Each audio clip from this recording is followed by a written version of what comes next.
The truck's suspension groaned as we bounced over another deep rut in the dirt road. I gripped the steering wheel tighter, steering around a fallen branch that hadn't been there last year. The thick forest pressed in on both sides, branches scraping against the truck bed where our gear sat tied down under tarps. We'd been driving these unmarked logging roads for almost 2 hours since leaving the last paved highway behind. "Take the next left," my father said from the passenger seat, pointing ahead where the road forked. "Should be about another mile after that." I turned where he indicated, the truck lurching as we hit a particularly rough patch. In the rearview mirror, I caught Rob bracing himself against the door, while Dave grabbed the oh shit handle above his window. The road, if you could call it that, was barely wide enough for the truck. Pine needles and dead leaves crunched under our tires. The excitement built in my chest as we went deeper into the wilderness. Months of planning, of counting down days at work, of checking and rechecking gear lists, all leading to this moment. My shoulders already felt looser, the constant buzz of emails and phone calls fading with each mile we put between us and civilization. "There," Dad said, leaning forward. "The clearing's just ahead." I slowed the truck as the trees opened up into the campsite we'd been using for nearly a decade. The small clearing sat tucked among towering white pines and thick stands of maple and oak.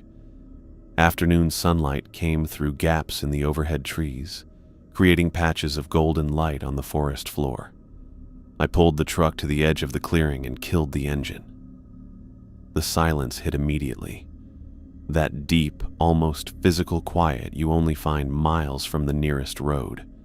No traffic, no electrical buzz, no distant neighbors. Just the soft whisper of wind through pine needles and the occasional bird call. I climbed out and stretched, my back popping after the long drive. "Home sweet home," Dave said, already moving to the truck bed. He vaulted up with his usual energy and started loosening the ropes holding our gear. Rob joined him while I lowered the tailgate.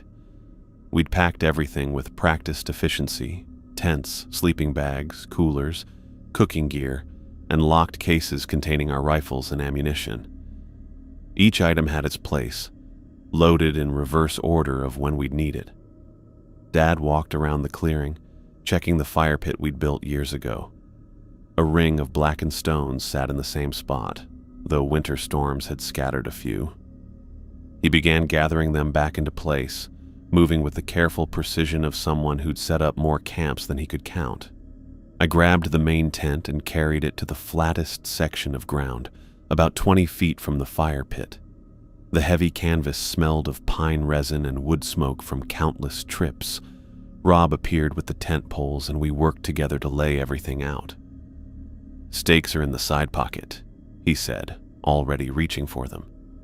We'd done this so many times we barely needed to speak.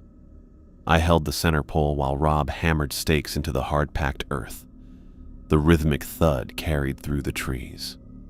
Dad joined us, pulling the guy lines tight and adjusting the angle until the tent stood perfectly. Dave had unloaded the cooking supplies and was arranging them on the wooden table someone had built at the site years before.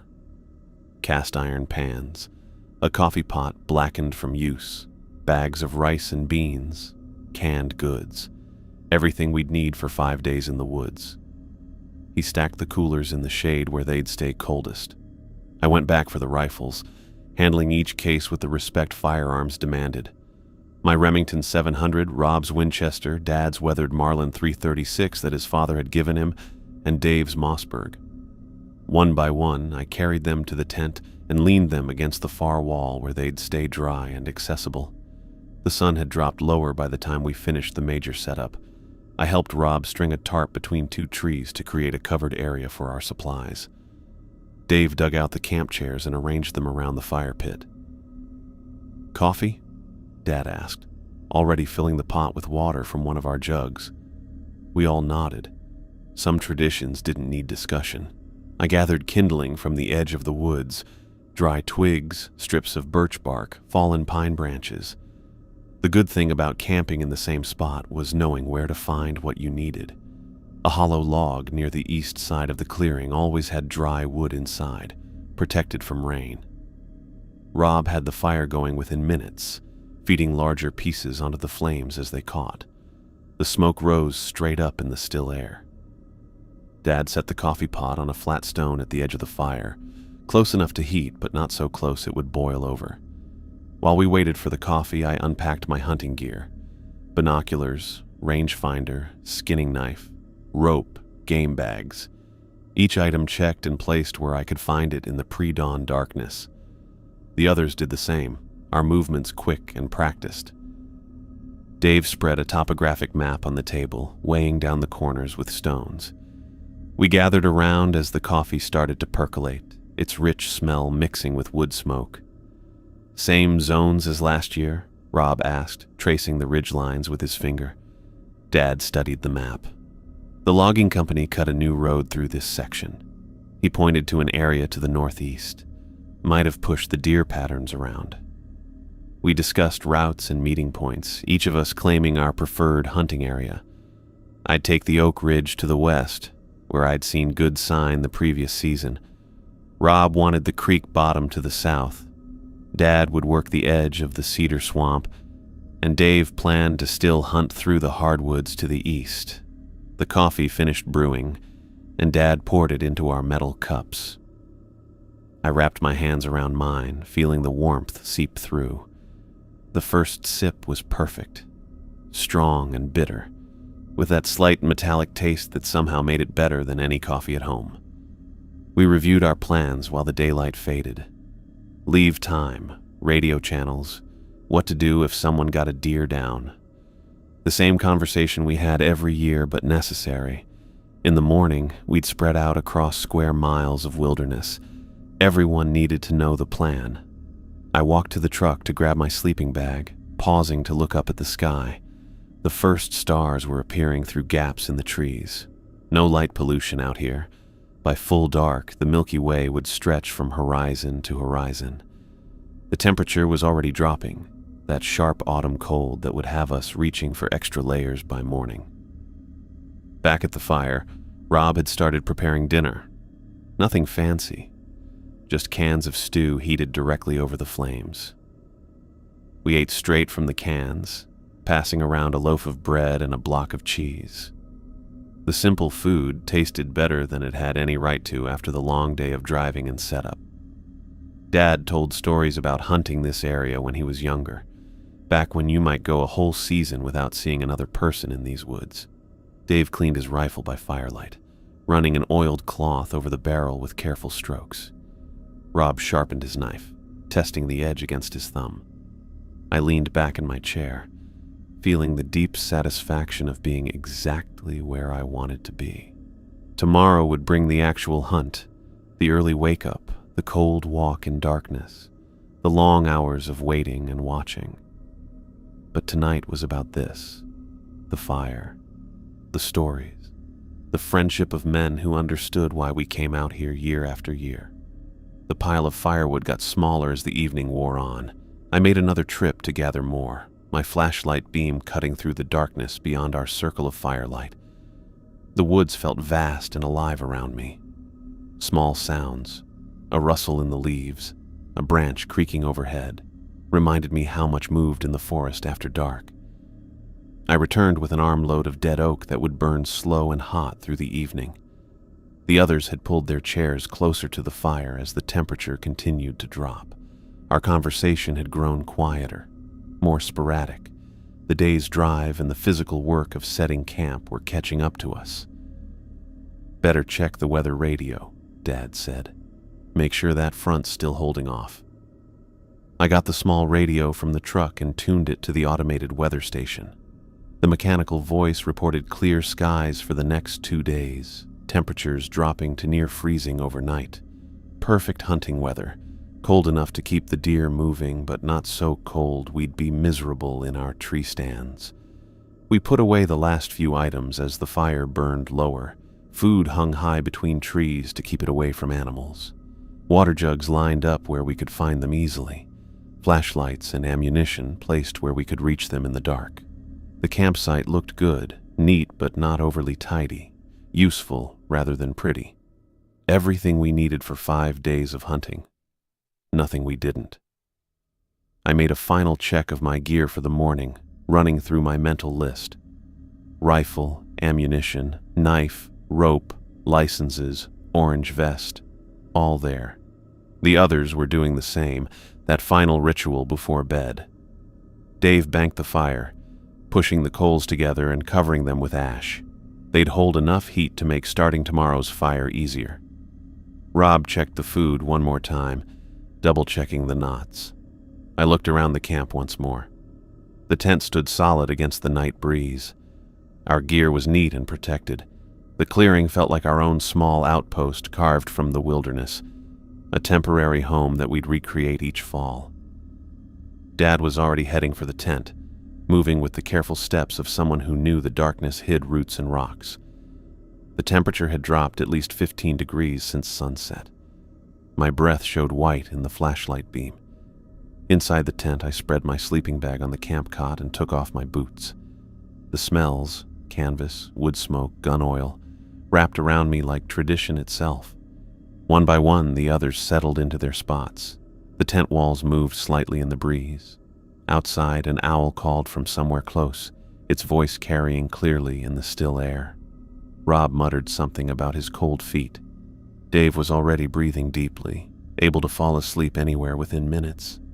I lay on my back, listening to the night sounds of the forest. Tomorrow, the real work would begin.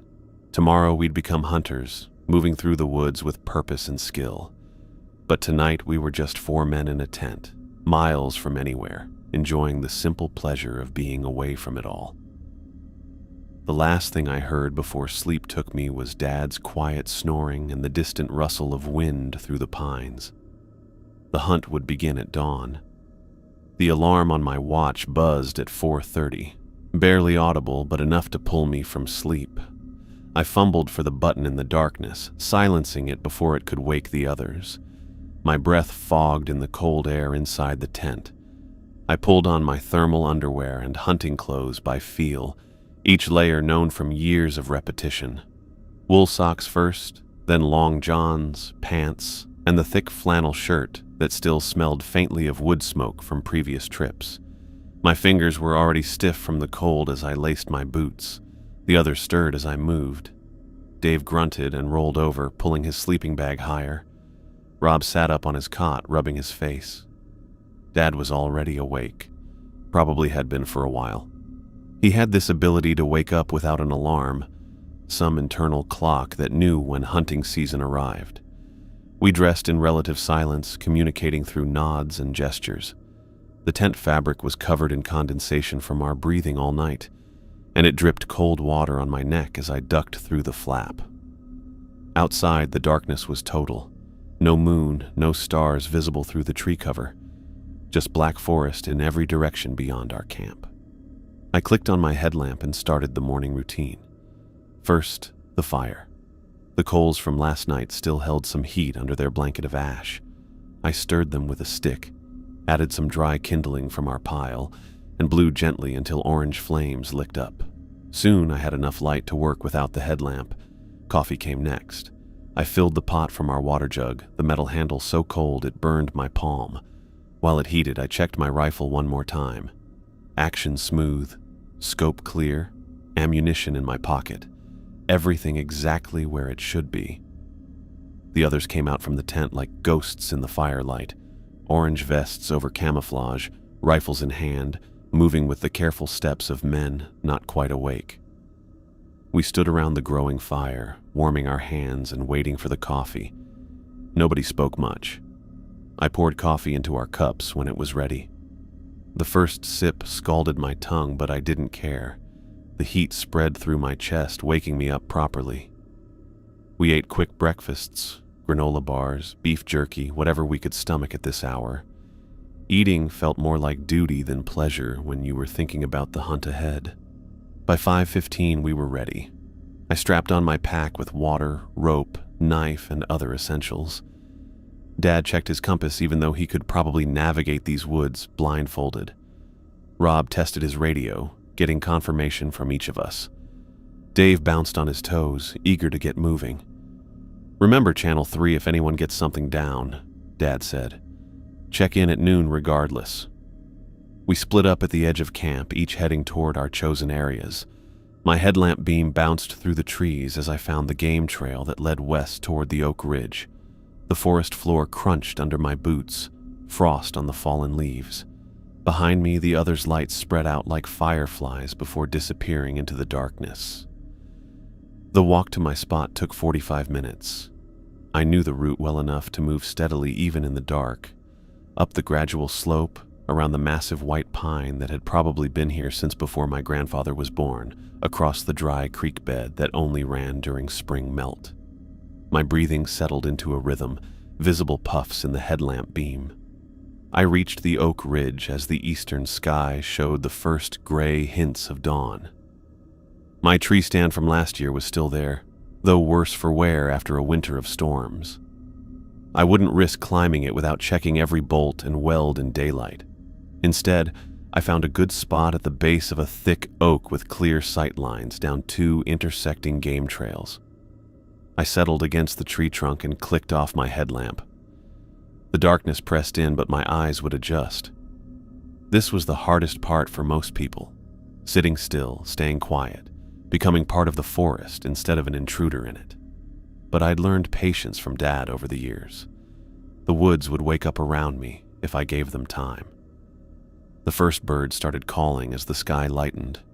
Chickadees and nuthatches, then crows in the distance. A red squirrel chattered somewhere overhead, probably annoyed by my presence. I kept my rifle across my lap, safety on but ready. My fingers had gone numb despite my gloves, so I flexed them periodically to keep the blood flowing. Full daylight came slowly, filtered through the tree cover in stages. First, I could make out the shapes of individual trees. Then, the bushes became visible. Finally, color returned to the world. The brown of dead leaves, the gray of bark, the deep green of pine needles. The temperature hadn't risen much, but at least I could see my surroundings. I spent the first 2 hours watching and listening. A doe and her yearling passed 30 yards to my north, picking their way carefully through the brush. Too small, and besides, I was holding out for a buck if possible.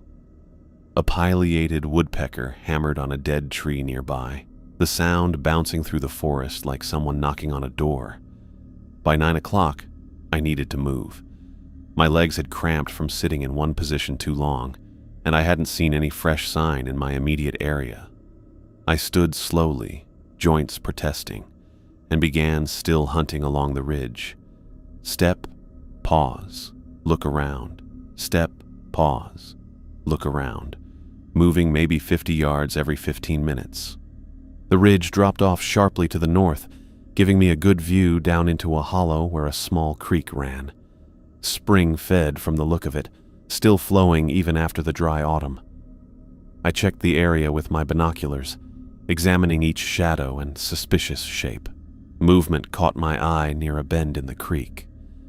Just a flicker, but enough to make me freeze.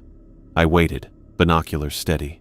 There, a flash of brown between the trees, then antlers catching the filtered sunlight. A buck, moving slowly along the creek bank. I couldn't see all of him through the brush, but the glimpses showed a good-sized deer. 8 points at least, maybe 10. My heart rate picked up, but I forced myself to stay calm. He was about 150 yards out, partially screened by saplings. Not a clear shot from here. I needed to get closer or wait for him to move into an opening. The wind was in my favor, blowing from him to me. If I was careful, I could work my way down the slope. I started my descent, testing each step before putting my full weight down. Dry leaves were the enemy now. One wrong foot placement would sound like an alarm to those sensitive ears. The buck continued feeding along the creek, unaware of my presence. I used trees for cover, always keeping something between us. At 75 yards, I found what I needed. A fallen log provided a perfect rest, and I had a clear shooting lane to a small opening the buck was approaching. I eased down behind the log, settling my rifle across it. The scope brought him into sharp focus. Definitely a 10-pointer massive body that spoke of maturity and good genetics. He'd be tough to drag back to camp, but worth it. I clicked the safety off and controlled my breathing. In through the nose, out through the mouth. The buck stepped into the opening, presenting his left side. I placed the crosshairs just behind his shoulder, right where the heart and lungs were. My finger found the trigger, taking up the slack. The shot broke clean, the rifle pushing back into my shoulder. Through the scope, I saw the buck lurch and sprint forward before disappearing into thick cover. The bang of the gunshot rolled through the hills, announcing my presence to every living thing for miles around. I stayed behind the log for a full 5 minutes, marking exactly where he'd been standing and where he'd run. Dad had taught me that lesson early. Never pursue immediately. Give the animal time. If hit well, they rarely go far, but pushing them too soon could turn a 50-yard track into a mile-long chase. When enough time had passed, I walked to where the buck had been standing. Blood on the leaves, bright red and foamy. Lung shot. Perfect. I found more blood on the bushes where he'd crashed through. The trail was easy to follow. Heavy blood spray on both sides, showing he was bleeding from the exit wound too. I found him 40 yards into the thick stuff, piled up against a deadfall. His eyes had already glazed, dead before I got there. I felt the usual mix of satisfaction and sadness that always came with a clean kill. Respect for the animal, gratitude for the meat, pride in a shot well placed. I radioed the others. "Mike here. Buck down near the creek bottom, northwest side of Oak Ridge." Rob's voice crackled back. "Nice work. I'm maybe 20 minutes from you. I'll head your way." "Copy that." Field dressing a deer is never pleasant, but it's necessary. I rolled the buck onto his back and made the first cut from sternum to pelvis, careful not to puncture the stomach or intestines. The steam rose from the body cavity in the cold air. I worked methodically, removing the organs and draining as much blood as possible. The heart showed the perfect hole where my bullet had passed through. Rob showed up just as I finished, his orange vest visible through the trees long before I could make out his face. He whistled appreciatively at the size of the buck. "That's a wall hanger," he said, counting the points. "Clean 10. Must weigh 220, maybe 230. "He's a big boy," I agreed. "Give me a hand?" We each grabbed an antler and started the long drag back to camp. Even with 2 of us, it was hard work. The deer's body caught on every log and rock. We had to stop frequently to catch our breath and readjust our grip. My shoulders burned and my lower back started hurting before we'd gone 100 yards. "Why do they always drop in the worst possible spots?" Rob gasped during one break. "Murphy's Law of Hunting," I said. "The bigger the deer, the farther from camp they fall." We developed a rhythm eventually. Pull for 30 seconds, rest for 30 seconds. The creek bottom gave way to gentler slopes, which helped. By the time we could see camp through the trees, my orange vest was soaked with sweat even though it was cold. Dad and Dave were already back, sitting by the fire with cups in their hands. They stood as we dragged the buck into the clearing. "Now that's a deer," Dad said, walking over to examine our prize. "Haven't seen one that size in these woods for years." Dave grabbed his camera from the tent. "We need pictures before you string him up." I posed with the buck while Dave snapped photos, feeling slightly embarrassed by the attention, but knowing I'd want the memories later. We used the truck's winch and a strong branch to hang the deer for final cleaning and skinning. The hide came off in one piece. Rob was always better at that than me. We'd aged the meat for a day or two, but the backstraps and tenderloins were coming off tonight. The sun dropped toward the western ridgeline as we finished processing. Rob had the fire built up and a cast-iron skillet heating. He'd learned to cook from Mom before she passed, and he had a way with venison that made my mouth water just thinking about it. "Steaks?" he asked, already knowing the answer. "Absolutely." I helped him prepare the meat while Dad and Dave handled cleanup. Fresh venison backstrap, sliced thick and seasoned with just salt, pepper, and a little garlic. Rob had brought butter from home, and he let it sizzle in the hot skillet before laying in the steaks. The smell was incredible, that rich, wild flavor you couldn't get from any store-bought beef. We ate like kings as darkness fell. The venison was perfect, pink in the middle and crispy on the edges. Dave had made a pot of rice to go with it, and we'd brought a bag of pre-made salad that was still mostly fresh. Simple food, but after a day in the woods, it tasted better than any restaurant meal. The beers came out as we got comfortable in our chairs around the fire.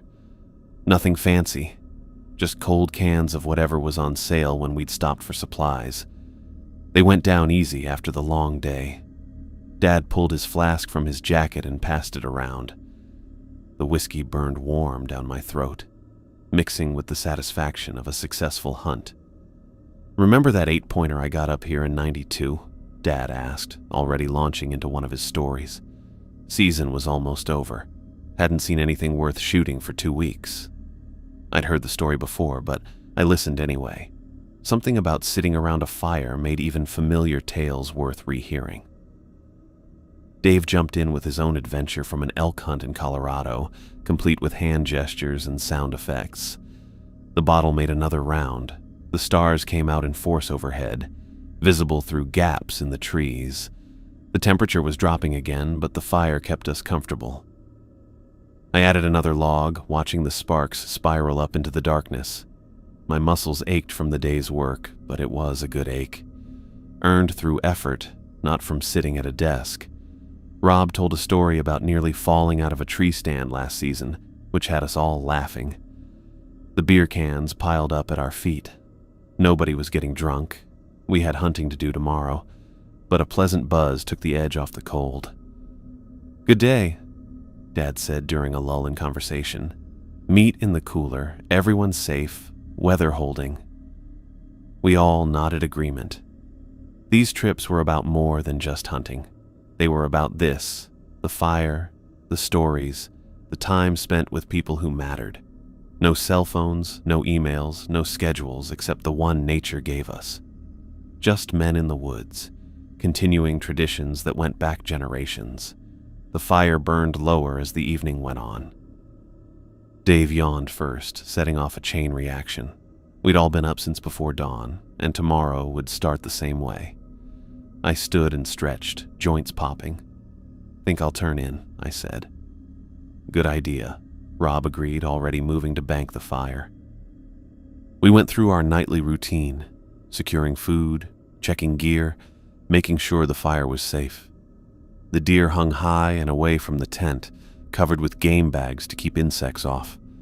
Our rifles leaned in their spot against the tent wall, everything in its place.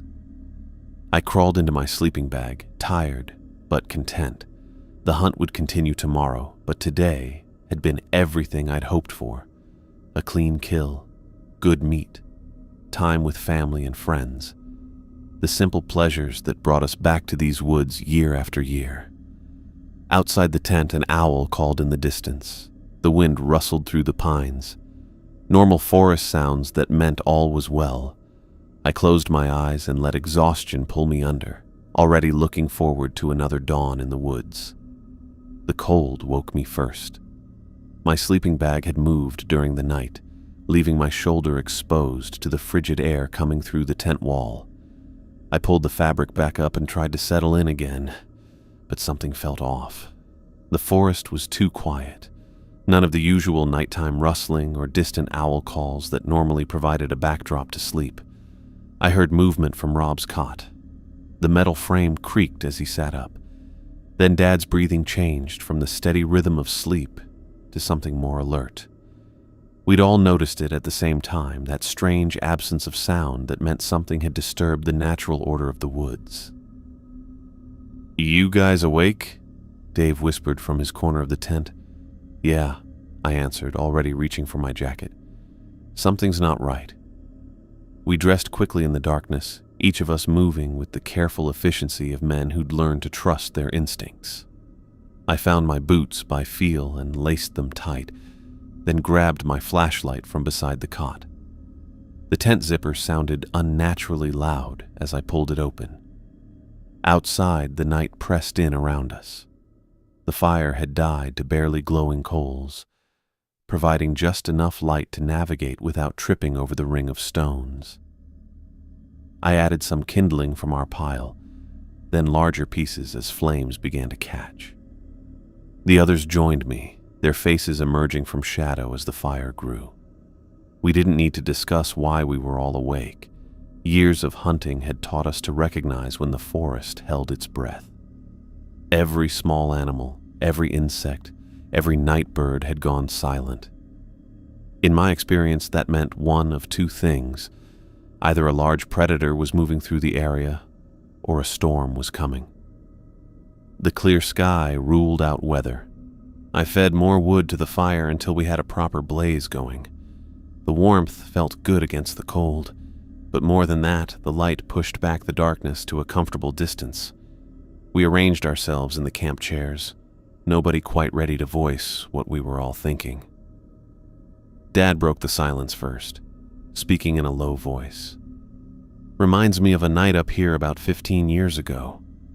Everything went quiet just like—" The sound cut him off mid-sentence. From somewhere out in the darkness came the unmistakable noise of a child crying. Not screaming or wailing, but the desperate, hiccuping sobs of a young kid in serious distress. We all turned toward the sound, which seemed to come from the northwest, maybe 200 yards into the trees. "What the hell?" Rob stood up, his hand moving instinctively toward where his rifle leaned against a nearby tree. The crying continued for another 10 seconds, then stopped as suddenly as it had started. We sat frozen, listening. My mind raced through possibilities. There were no homes for miles in any direction.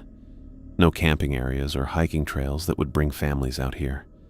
The nearest road besides our access route was at least 5 miles away. "Could be someone's lost," Dad said, though his tone suggested he didn't quite believe it himself.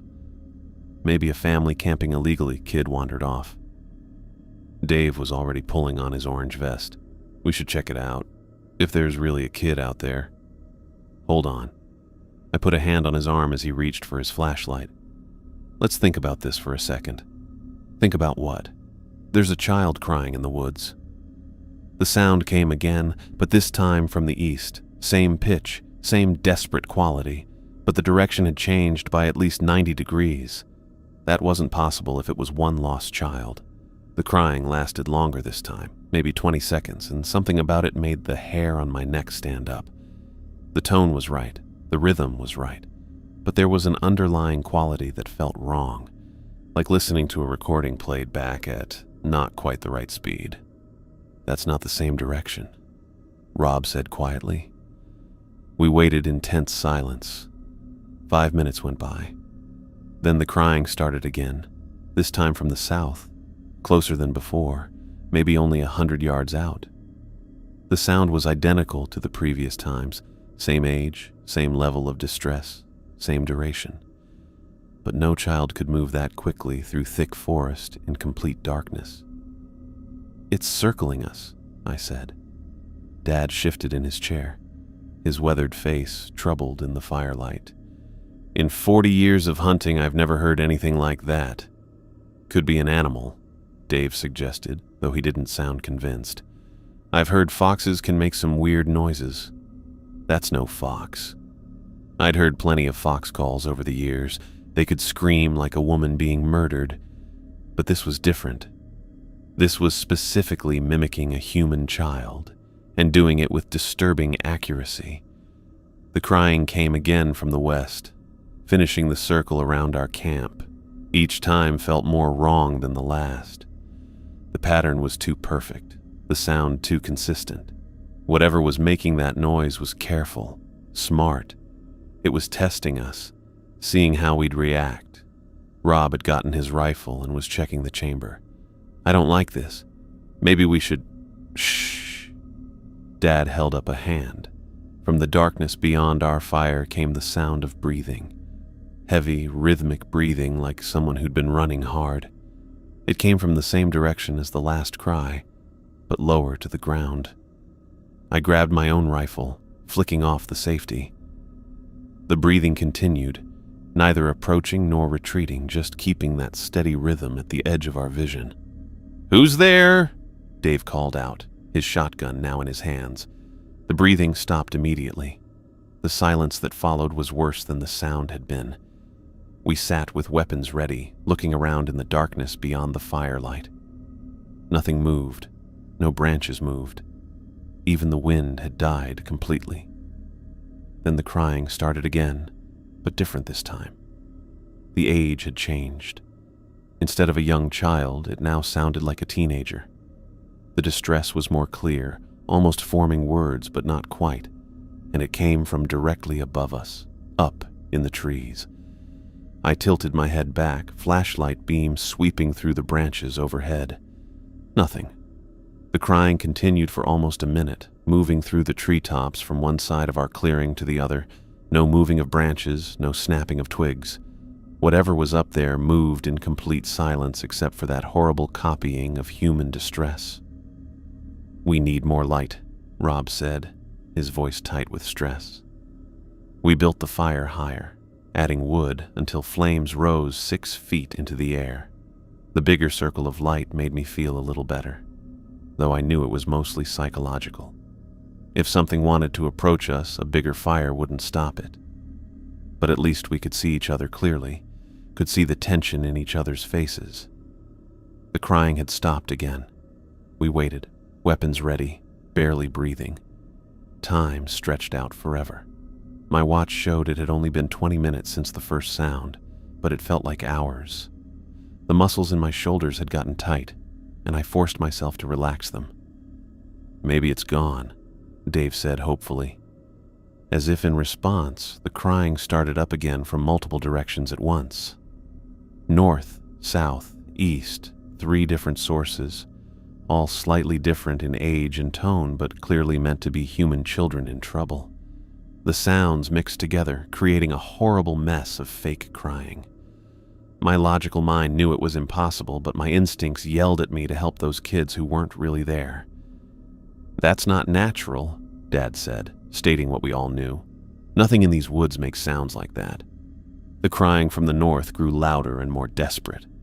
It sounded like a little girl now, maybe 7 or 8 years old, sobbing for her mother. The voice had that particular quality of a child who'd been crying so long they could barely breathe between sobs. Every part of it was perfect except for something I couldn't quite put my finger on, some subtle wrongness that made my skin crawl. "We should try to help," Dad said suddenly. "If there's even a chance it's real." "It's not real." I kept my voice firm. Think about it. 3 different voices from 3 directions, moving through the trees without making any other sound. This is something trying to lure us out there. "You don't know that," he argued, though I could see the doubt in his eyes. "What if you're wrong? What if there really are people out there who need help?" The eastern crying changed, becoming younger, maybe 4 or 5 years old. The voice was high and thin, broken up by those hiccuping gasps that young children make when they're truly terrified. It called out a single word that almost sounded like mama, but not quite, as if whatever was making the sound couldn't quite form human words correctly. Dave stood up and took a few steps toward the east, shotgun raised. "I can't just sit here listening to this." "Don't." I stood too, moving to block his path. "I know it's hard, but you have to trust me. Nothing good is making those sounds. How can you be so sure?" Before I could answer, the breathing sound returned, this time from the south, much closer than before. Heavy, wet breathing like someone with fluid in their lungs. It moved slowly from left to right, staying just outside the reach of our firelight. I could almost feel eyes watching us from the darkness, studying our reactions. The crying from all 3 directions got louder, becoming more desperate and painful to hear. The western voice had aged up to maybe 12 or 13, adding words that were almost recognizable. "Please," and "help," and "hurt" came through the sobs, but the pronunciation was wrong. like someone speaking a language they'd only heard but never practiced. Rob moved closer to the fire, his knuckles white on his rifle stock. "What do we do?" "We stay put," I said. "We keep the fire high and wait for dawn." "That's hours away," Dave protested. "Then we wait for hours." The breathing from the south grew louder, and now I could hear something else. The soft sound of movement through the leaf litter. Not footsteps exactly, but a sliding, dragging noise. Whatever was out there was big, much larger than any human. The crying voices continued their performance, but I focused on that dragging sound as it slowly circled our position. Dad sat back down heavily in his chair. "In all my years out here, I've never seen anything like this. Because most people who encounter it probably don't come back," I said without thinking. The words hung in the air between us, their implication clear. The dragging sound stopped directly behind my chair. I could feel something there, something large and patient just beyond the light. The breathing was so close I thought I could feel the air on the back of my neck, though I knew that was impossible from that distance. Every instinct told me to turn around, to shine my light into the darkness and see what was there. But some deeper wisdom kept me facing the fire. "Nobody moves," I said quietly. "Nobody goes beyond the firelight for any reason." The crying got louder, all three voices wailing at the same time, even though they came from different directions. The sound was painful to hear, setting off every protective instinct I'd developed as a father and uncle. But underneath the surface emotion, that wrongness stayed. The voices were too perfect, too consistent. Real children in trouble didn't cry with such mechanical precision. Then, as suddenly as it had started, everything stopped. The crying cut off mid-sob. The breathing stopped. The dragging sounds ended. The forest fell back into that heavy silence that had woken us in the first place. We sat frozen, waiting for the next horror, but nothing came. "Is it over?" Rob whispered after several minutes had passed. I shook my head. "I don't think so. It's just waiting." We kept watch as the fire burned lower. I added more wood every so often, always staying within the circle of light. The silence went on, broken only by the crack of burning logs and our own careful breathing. My watch showed midnight had passed. Still hours until dawn. Dave couldn't sit still. He walked around the fire, shotgun held in his arms, looking into the darkness from different angles. "This is driving me crazy. What is it? What does it want?" "Maybe it feeds on fear," Rob suggested. "Maybe it's trying to scare us. Or maybe it's trying to get us to leave the fire," I countered. "To go investigate those sounds." Dad had been quiet for a while, staring into the flames. When he spoke, his voice was tired. "My grandfather used to tell stories about things in these woods, old things that were here before the settlers came. The native tribes wouldn't hunt in certain areas, said there were bad spirits that would take the form of humans to lure people to their deaths." "You never told us those stories," Rob said. "Because I didn't believe them, thought they were just tales to scare children." He looked up from the fire, meeting each of our eyes in turn. "But now I wonder if maybe there was truth in them after all." The crying started again without warning. This time from ground level, all around us at the same time. Dozens of voices, all different ages, all upset. The sound was overwhelming. A wall of fake human suffering that made thinking difficult. Some voices called out words. "Help, please, Mommy, it hurts," while others just wailed without words. I pressed my hands over my ears, but it barely helped. The sound seemed to come from inside my skull as much as from outside. Dave had dropped to one knee, shotgun pointed outward, sweeping back and forth as he tried to cover all directions at once. Rob stood with his back to the fire, rifle raised, turning in slow circles. Through the noise, I heard that dragging sound again. Closer now, multiple sources moving through the darkness. The breathing had returned too, but from above us this time, as if something large was sitting in the trees overhead. The combination of sounds created a horrible audio landscape that threatened to overwhelm rational thought. Then I saw the eyes. Just for a second, at the very edge of the firelight, 2 points of yellow reflection like an animal's eyes catching the light. But they were too high off the ground, at least 7 feet up and too far apart. They blinked once and disappeared, but I knew they were still there, still watching. "There!" I pointed with my rifle, but the eyes were gone. "What did you see?" Rob demanded. "Eyes! Something tall!" The crying voices began to move, circling our camp in a clockwise direction. The sound was dizzying, disorienting. I had to focus on the fire to keep my balance. Whatever was out there had given up on luring us away and was now trying a different tactic, driving us mad with sound. Dad suddenly stood and fired his rifle into the air. The sharp crack of the 30-30 cut through the voices like a knife. "Enough! Whatever you are, leave us be!" The crying stopped instantly. The silence that followed was so complete it felt heavy. We stood breathing hard, weapons raised, waiting. The forest stayed perfectly still for 1 minute, 2 minutes, 5. Just when I started to hope it was over, a new sound came from the darkness. Laughter. A child's laughter. High and innocent, the kind you'd hear on a playground. But like the crying, something was wrong with it. The rhythm was off, the pitch unstable.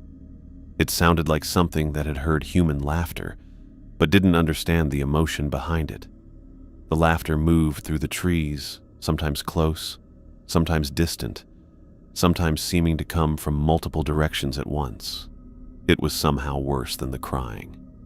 At least tears made sense in a dark forest. But laughter? That spoke of something that found our fear amusing. "I can't take this," Dave muttered. "I'd rather face whatever it is than sit here listening to it play games with us." "That's exactly what it wants," I said. "It's trying to break us down, make us do something stupid." The laughter changed, getting older from child to adult. Now it was a woman's laugh, rich and full, but with that same mechanical quality. It went around us once, then disappeared into the distance. We waited, nervous and tired, for the next sound attack. Instead, we heard footsteps. Heavy, careful footsteps moving through the leaves. They came from the north, getting closer slowly but steadily, not trying to hide or sneak, just walking toward our camp with careful steps. The walking was wrong, though. The rhythm suggested something walking on 2 legs, but the weight was off.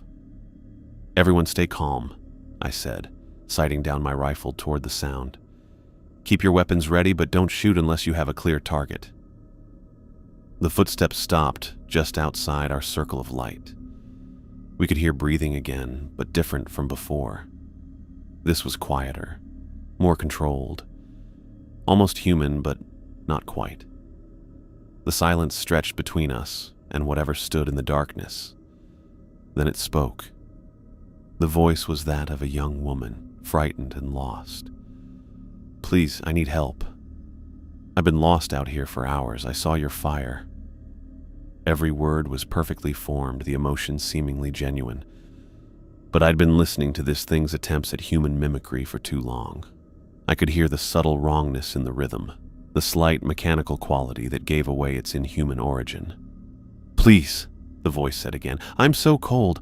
Can I come to your fire?" Dave started to lower his shotgun, but I grabbed his arm. "It's not human," I hissed. "How do you know?" he whispered back. "Because I know. Trust me." The voice grew more desperate. "Why won't you help me? I can see you there. 4 men with guns.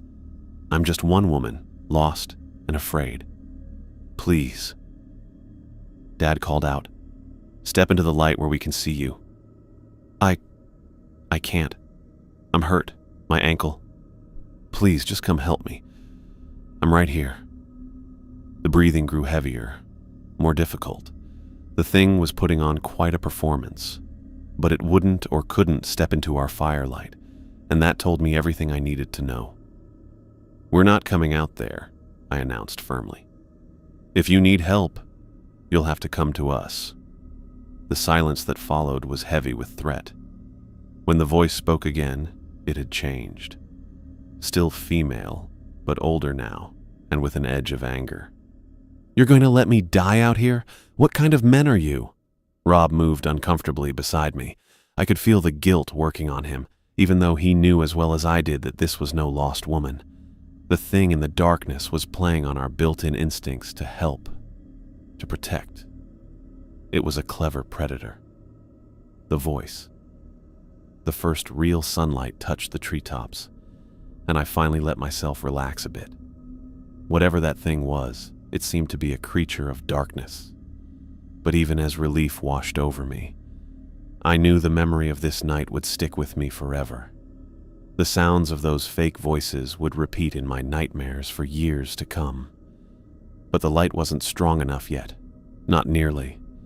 The gray pre-dawn gave us hope, but true sunrise was still an hour away, and in that in-between time, the crying started again. This time it came from everywhere at once, not just 3 or 4 directions, but a dozen sources surrounding our camp. Some close, maybe 20 yards out, others distant, their wails carrying on the still morning air. The sounds overlapped and worked together in ways that made my skin crawl. Young children, teenagers, adults, a whole group of fake suffering surrounding us. "Jesus Christ," Rob muttered, his knuckles white on his rifle. The crying intensified, growing more desperate. But now I could hear something else underneath it. Breathing. Heavy, wet breathing from multiple creatures moving through the bushes, not trying to hide anymore. The sounds of large bodies pushing through bushes and stepping on twigs came from every direction.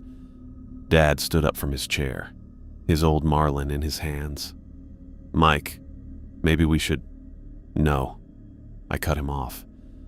"We don't help, we don't investigate. We don't leave this fire." "But what if—" He struggled with the words, a lifetime of helping others warring with the evidence of his senses. What if even one of them is real? What if there's an actual person mixed in with whatever this is? The breathing grew louder, closer. I could hear it clearly now. Multiple sources all around us. Some high in the trees, others at ground level. The rhythm was wrong for human lungs. Too deep, too slow, like something much larger than a person. Dave couldn't sit still anymore. He paced around our camp, shotgun held against his chest. "This is insane. We can't just sit here all night listening to this." "We can, and we will," I said firmly. "Easy for you to say." His voice had an edge I'd never heard before. "You're not—" He stopped, running a hand through his wild hair. "I can't explain it. Those sounds, they're doing something to me. I feel like I need to help them." Rob nodded slowly. "I feel it too. Even knowing it's fake, part of me wants to go out there." The crying suddenly changed pitch, becoming shriller, more in pain. A young girl's voice rose above the others, screaming, "Please, it hurts. Please help me." With such convincing terror that Dad took a step toward the sound without thinking. I grabbed his arm. "That's what it wants, don't you see?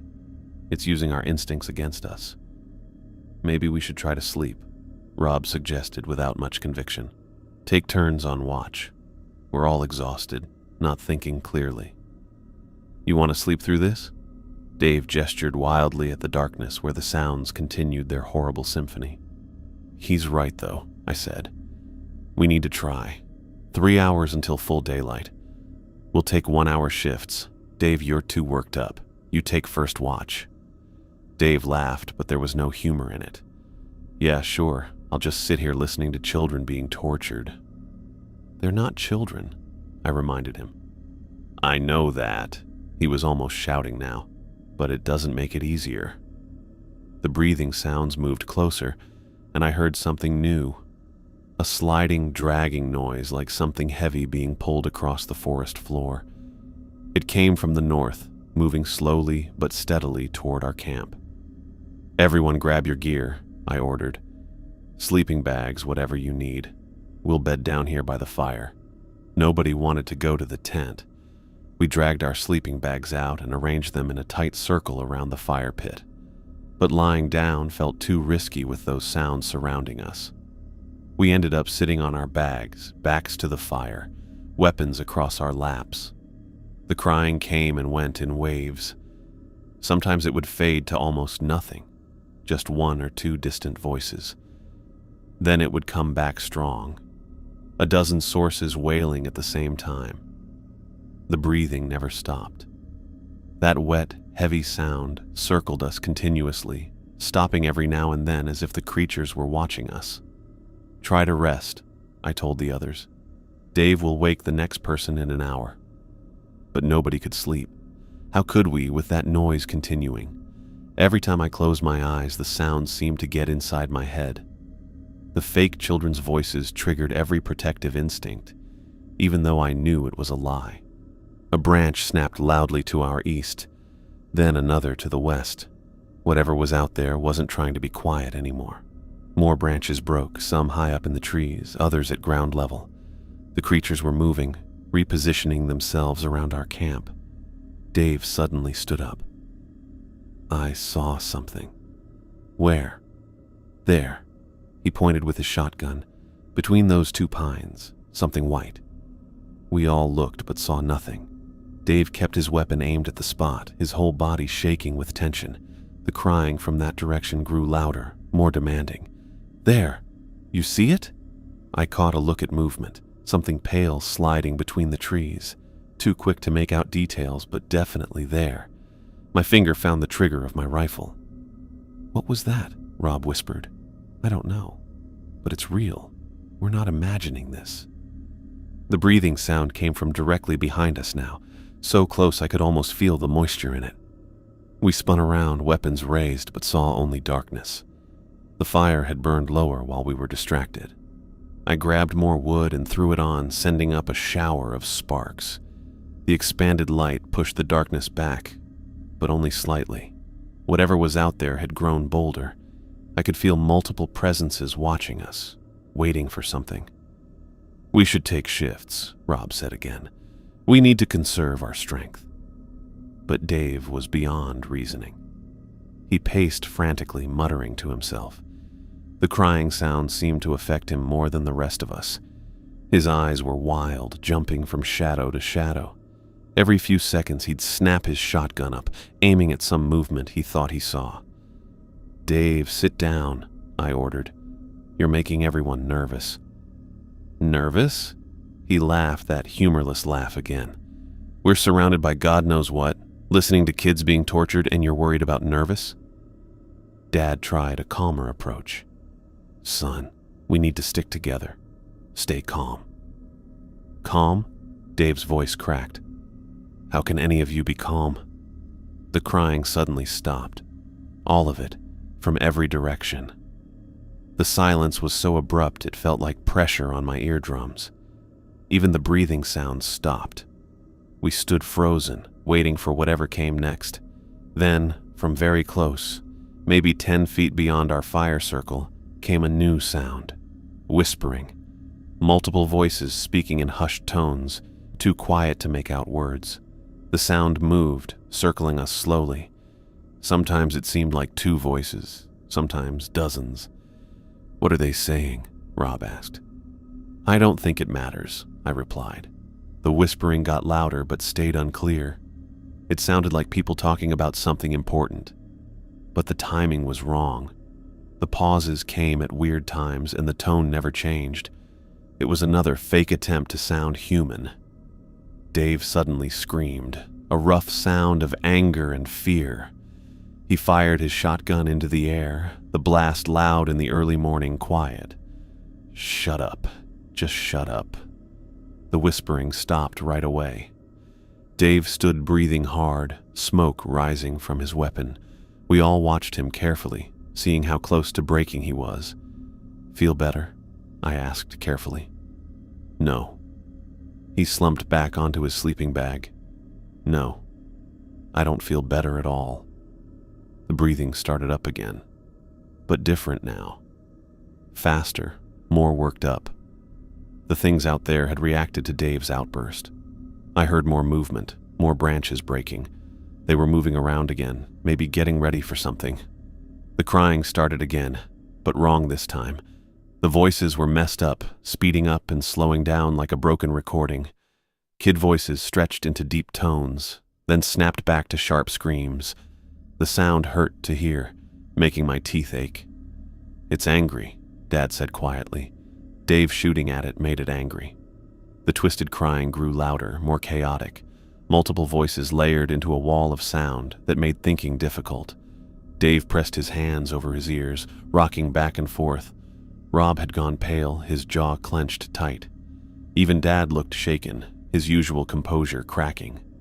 I forced myself to think through the noise. The creatures were escalating, trying new tactics. First luring, then surrounding, now this audio assault. They were intelligent, adaptive, and they were running out of patience. Tree branches snapped directly overhead. I looked up but saw only darkness beyond the firelight. More snapping sounds came from different heights, like multiple things moving through the overhead cover. The breathing was everywhere now, a chorus of wet, labored sounds that made the air feel thick. "We're not going to make it to dawn," Dave said, his voice flat. "They're going to keep this up until we break." "We're going to be fine," I insisted, though I wasn't sure I believed it myself. The crying sounds began to move, circling our camp in a coordinated pattern, clockwise then counterclockwise, speeding up with each revolution. The effect was dizzying. I had to focus on the fire to keep my balance. Something crashed through the plants to our north. Something big. We all spun toward the sound, weapons raised. The crashing continued, moving from left to right, staying just out of sight. Then similar sounds started from other directions. The creatures were done being subtle. Dave stood up again, shotgun ready. "I can't do this anymore." "Sit down," I commanded. "No."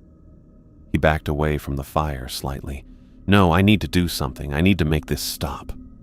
"Dave, please." Rob tried to grab his arm, but Dave pulled away. "Don't you get it?" Dave's eyes were wild. "They're not going to stop. They're going to keep this up until we go crazy or until dawn. And dawn's still an hour away. "We can make it," Dad said. "We've made it this far." Dave shook his head violently. "I can't. Those sounds." I close my eyes and I see kids suffering. I know it's fake, but I see them anyway. The crying reached a peak. Hundreds of voices now, all ages, all levels of distress. The sound was overwhelming, pressing against us from all sides. The breathing underneath it had become a continuous rumble, like some massive engine running in the darkness. I watched Dave carefully. He was at his breaking point, maybe past it. The shotgun shook in his hands. Sweat ran down his face even though it was cold. He kept looking toward the darkness, then back at us, like a trapped animal searching for escape. "Just hold on," I said. "Look at the sky. It's getting lighter. We're almost there." But the gray morning light seemed stuck. Time moved differently under this attack. Minutes felt like hours. The sunrise stayed far away. The creatures, for I was certain now there were multiple things out there, began making new sounds, scratching noises like claws on bark, clicking sounds that might have been communication, and underneath it all, that horrible crying that never stopped, never gave us a moment's peace. Dave took another step back from the fire. "I'm going to scare them off." "No, you're not," I said firmly. "Just a couple shots into the trees. Show them we're not afraid." "Dave, get back here." But he was beyond listening. The night's torture had broken something in him. He stood at the very edge of our firelight, shotgun raised toward the darkness. His whole body shook with adrenaline and exhaustion. "I'm going to end this," he announced. The crying stopped again. The sudden silence was almost worse than the noise. Every creature out there seemed to be waiting, watching to see what Dave would do. The forest held its breath. I felt the danger of the moment. Whatever intelligence guided these things, it had pushed Dave exactly where it wanted him. At the edge of our safe circle, separated from the group, his judgment compromised by hours of psychological torture. "Dave," I said very quietly, "step back, please." He turned to look at me, and I saw the desperation in his eyes. "I can't, Mike. I'm sorry, but I can't just sit here anymore." The breathing sounds started again, but softer now, almost encouraging. The creatures were waiting for him to make his choice, and I knew with awful certainty what that choice would be. Dave took another step backward, away from the fire. The shotgun in his hands stopped trembling. He'd made his decision, and a strange calm seemed to settle over him. "I'm going out there." "The hell you are." Rob started to stand, but Dave swung the shotgun toward him. Not threatening exactly, but a clear message to stay back. "Don't try to stop me." Dave's voice was steady now, resolved. "This has to end. Those things have been torturing us all night, and I'm done with it." Dad spoke up from his chair, his voice carrying the authority of years. "Son, you walk out there, you're not coming back. Maybe, or maybe I'll scare them off and we can all get some sleep." Dave managed a weak smile that didn't reach his eyes. "Either way, it's better than sitting here going crazy." I knew that look. I'd seen it in men pushed past their limits, when action, any action, seemed better than putting up with one more moment of psychological torture. The crying sounds had gotten into his brain, found every protective instinct, and twisted them into weapons against his sanity. "At least wait for dawn," I tried one last time. 3 hours, Dave, that's all." He shook his head. 3 more hours of this? I'll be chewing on my shotgun barrel by then." He took another step back, now fully outside our circle of firelight. "I'm going to fire a couple rounds, make some noise, show them we're not afraid. Maybe they'll leave us alone." The breathing sounds grew louder, more excited. They knew. Whatever intelligence guided those things, they recognized the moment of victory. They'd broken one of us, separated him from the group. Now they just had to wait. "Dave, please." Rob's voice cracked with emotion. "We need you here. We need to stick together." For a moment, Dave hesitated. I saw the conflict in his face. The rational part of him that knew leaving was suicide, fighting with the desperate need to make the torture stop. Then another sound came from the forest, a child's voice, very young, crying, "Daddy, where are you, Daddy?" Dave's face went white.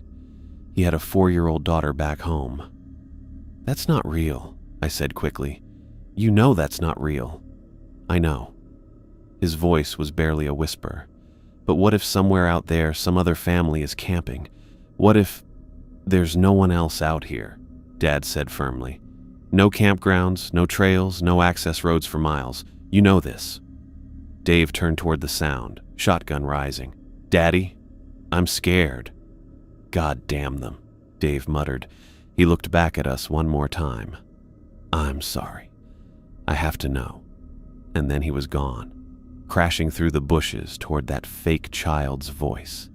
The darkness swallowed him instantly. We heard his footsteps going away, branches snapping, leaves rustling. The sounds grew quieter as he moved away from camp. "Dave, get back here," Rob shouted. "Let him go," I said quietly, though every instinct screamed at me to chase after him. "We go out there, we're all dead. We can't just—" "Yes, we can." I grabbed Rob's arm as he started to follow. "That's exactly what those things want. They broke Dave and now they're hoping we'll go after him." Dad stood slowly, his rifle held in worn hands. "Mike's right. We stay here." The child's crying moved through the forest, leading Dave further away. We could track where he was going by the loud sounds he made chasing it. He wasn't trying to be quiet. He wanted to make noise, to scare off whatever was out there. But I knew better.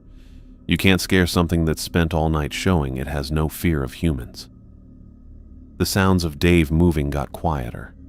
Then, suddenly, much closer than expected, came a triumphant howl. Not from where Dave had gone, but from behind us. We spun around, weapons raised, but saw nothing.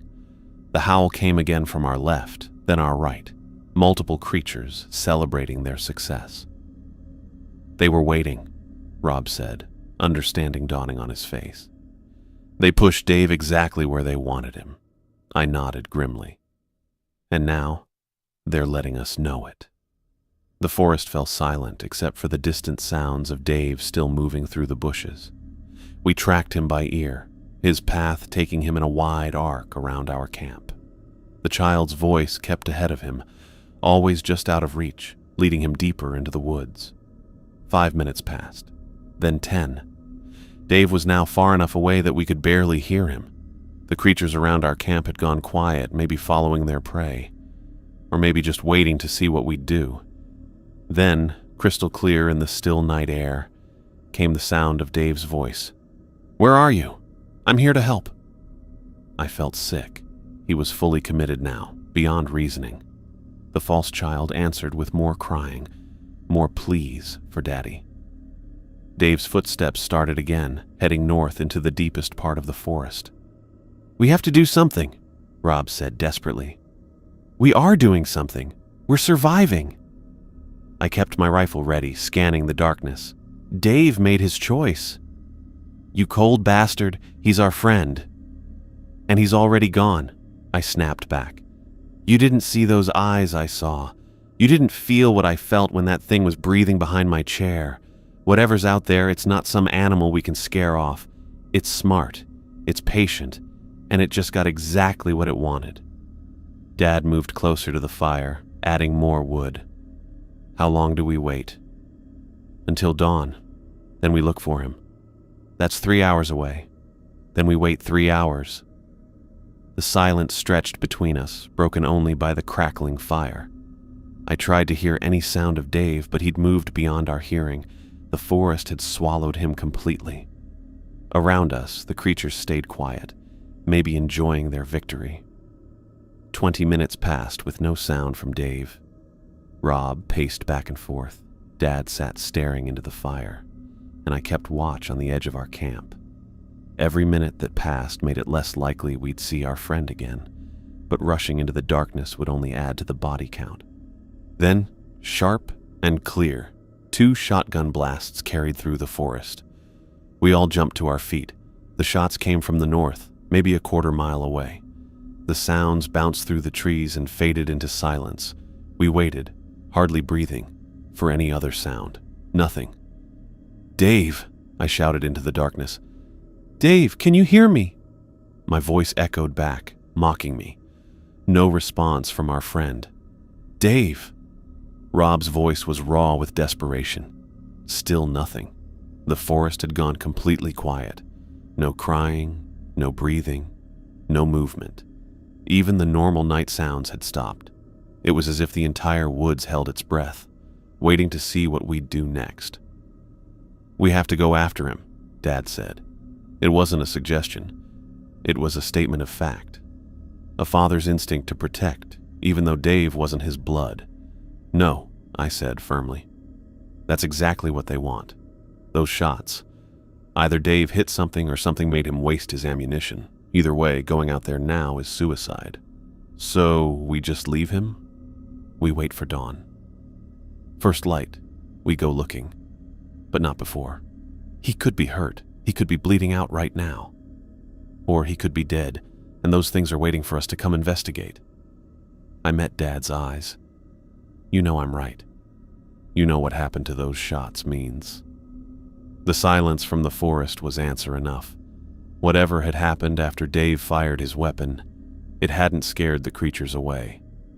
The crying sounds didn't start up again. The breathing didn't come back. The woods stayed quiet, as if the performance was over. Rob dropped onto his sleeping bag. "This is insane. This whole thing is insane." "Yes, it is," I agreed. "But we're going to survive it. We're going to wait for dawn, then we're going to look for Dave, and then we're getting the hell out of here." "What if he comes back on his own?" Dad asked.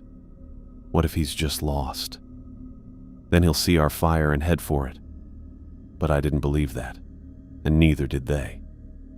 Dave was experienced enough not to get lost, and those shotgun blasts had sounded final, desperate. The sound of a man making his last stand. We settled back into our positions around the fire, but the dynamic had changed.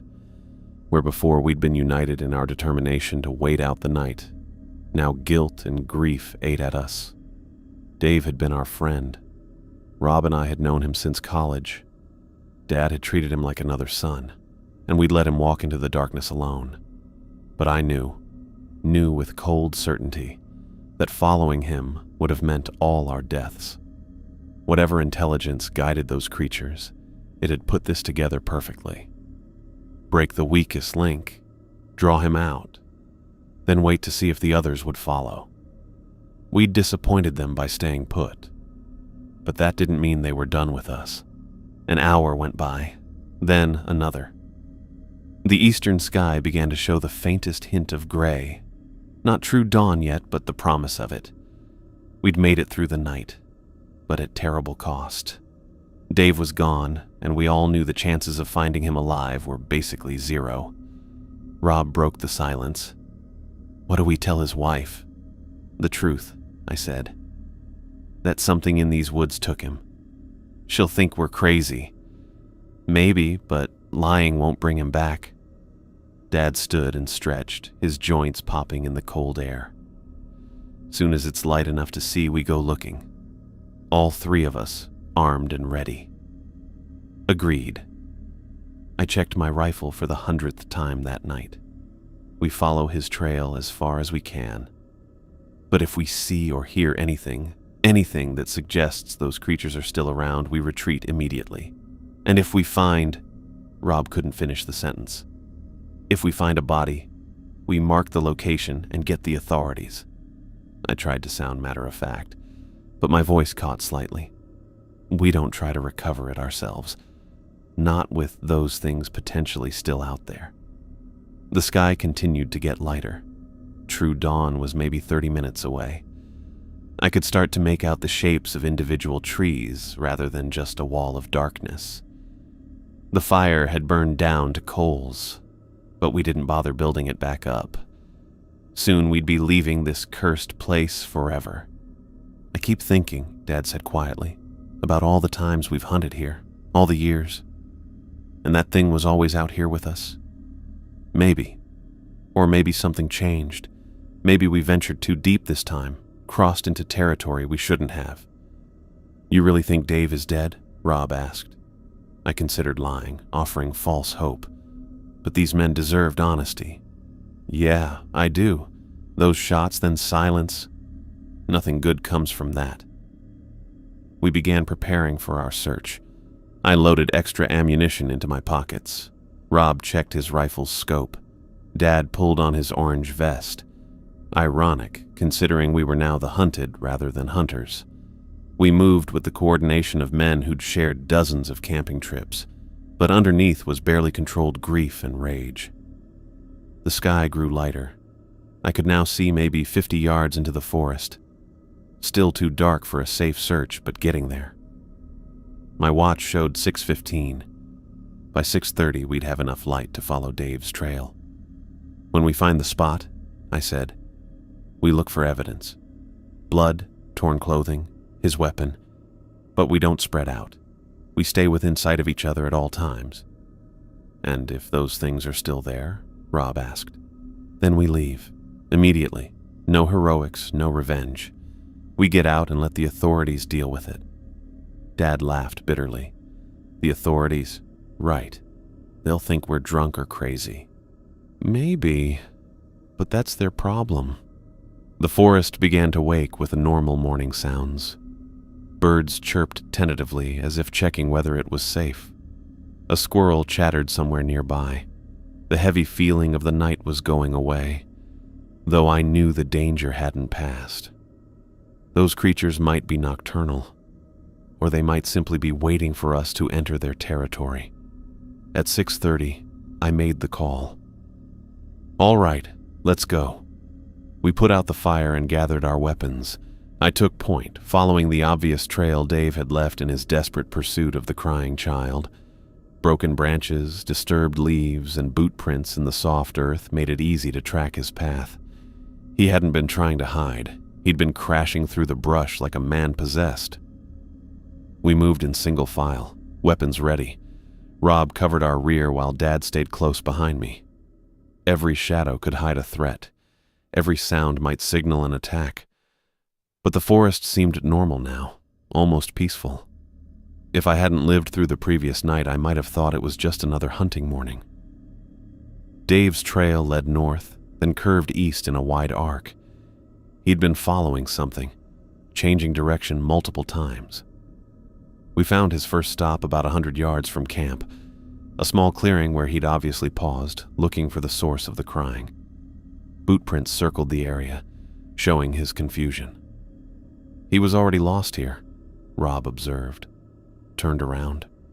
I nodded. The creatures had led him in circles, making him lose his way. Classic predator behavior. Confuse the prey, tire it out, then strike when it's vulnerable. We continued following the trail, each step taking us further from camp and deeper into territory I didn't recognize after years of hunting these woods. The sun broke through the trees, sending beams of golden light down. It should have been beautiful, but all I felt was urgency.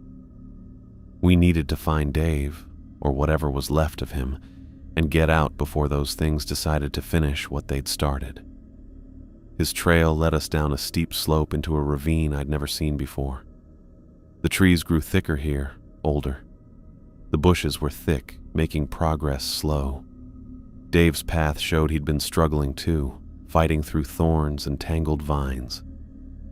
Drops of blood on some thorns suggested he'd torn his clothing or skin. At the bottom of the ravine, we found his flashlight. It lay in the dirt, still switched on but dim as the batteries died. I picked it up and checked it. No damage, just dropped. Rob found more boot prints leading east along a dry creek bed. "How far did he go?" Dad asked, breathing hard from the difficult descent. "We'll find out," I said, though I dreaded what we'd discover. We pressed on, following the creek bed as it wound between moss-covered rocks and fallen logs. Dave's trail was harder to follow here. The rocky ground didn't hold prints well, but we found other signs. A broken branch at shoulder height, a scuff mark on a boulder, more drops of blood. Then, about 200 yards from where we'd found the flashlight, we found out why Dave had fired his weapon. The shotgun lay in the middle of the creek bed. Both barrels had been fired. Spent shells lay nearby. The stock was cracked, as if it had been used as a club, and the ground around it was soaked with blood. Too much blood. "Jesus," Rob whispered.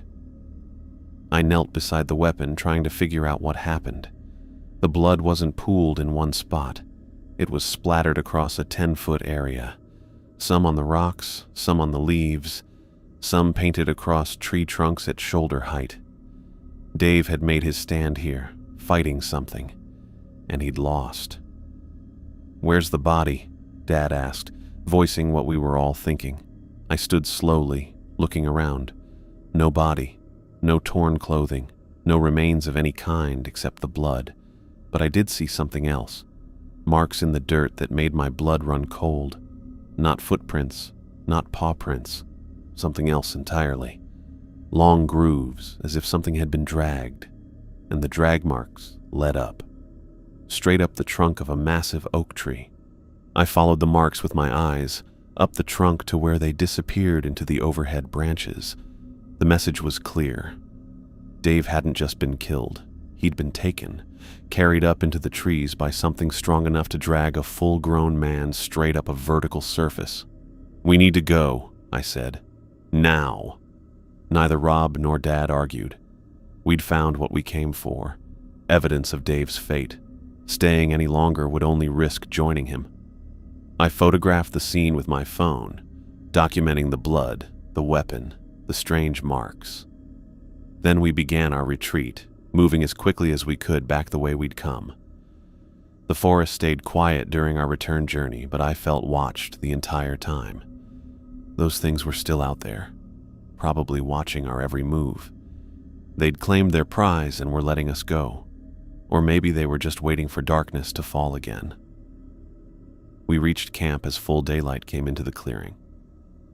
Without discussion, we began breaking down our site. The tent came down in record time. Gear got thrown carelessly into the truck. We worked in grim silence, each lost in our own thoughts about Dave's fate. As I loaded the last cooler, I took a final look around the clearing that had been our hunting camp for so many years. I knew I'd never come back. None of us would. This place was ruined now, forever tied to the night of crying children and Dave's disappearance. We climbed into the truck, me driving, Dad riding shotgun, Rob in the back. I started the engine and began driving the rough trail back to civilization. In the mirrors, I thought I saw movement at the edge of the clearing, but I didn't stop to look. We'd survived the night and found what we could of Dave. Now it was time to leave this cursed forest behind forever. I grabbed extra ammunition from my pack and shoved it into my jacket pockets. Rob did the same, his movements quick and jerky. We'd agreed to search at first light, and the forest was finally bright enough to see maybe 70 yards ahead. Dad would stay at camp. Someone needed to guard our gear and maintain a base in case Dave somehow circled back on his own. Follow his trail, stay close, and we retreat at the first sign of those things, I reminded Rob as we left the clearing. No heroics. Rob nodded, his jaw tight. Neither of us had slept after Dave disappeared into the darkness. Now, moving into the same woods that had swallowed our friend, exhaustion made everything feel unreal, like walking through a nightmare that wouldn't end. Dave's path was impossible to miss. Broken branches hung at chest height where he'd crashed through. His boot prints pressed deep into the soft earth, showing how fast he'd been moving. He hadn't tried to move quietly. He'd been chasing those crying sounds like a man possessed. I led the way, rifle ready, while Rob covered our backs. The normal morning forest sounds seemed quiet. Birds called, but not as many as usual. No squirrels chattered at us from the trees. Even our footsteps seemed too loud in the strange quiet. I forced myself to focus on Dave's trail rather than the feeling that we were walking into a trap. About 100 yards from camp, Dave's path curved east. His tracks showed he'd stopped here, turning in circles, looking for something, the crying child that had led him away. I could picture him standing in this exact spot, confused and desperate, trying to find where those sounds were coming from. He was already lost, Rob said quietly. I studied the tracks more carefully. Dave had backtracked twice, his boot prints overlapping in confusion. The creatures had led him in circles, just like they'd done with the crying sounds around our camp. Classic predator behavior. Confuse the prey before striking. We continued following his trail. It led down into a shallow ravine I didn't remember from our previous hunts.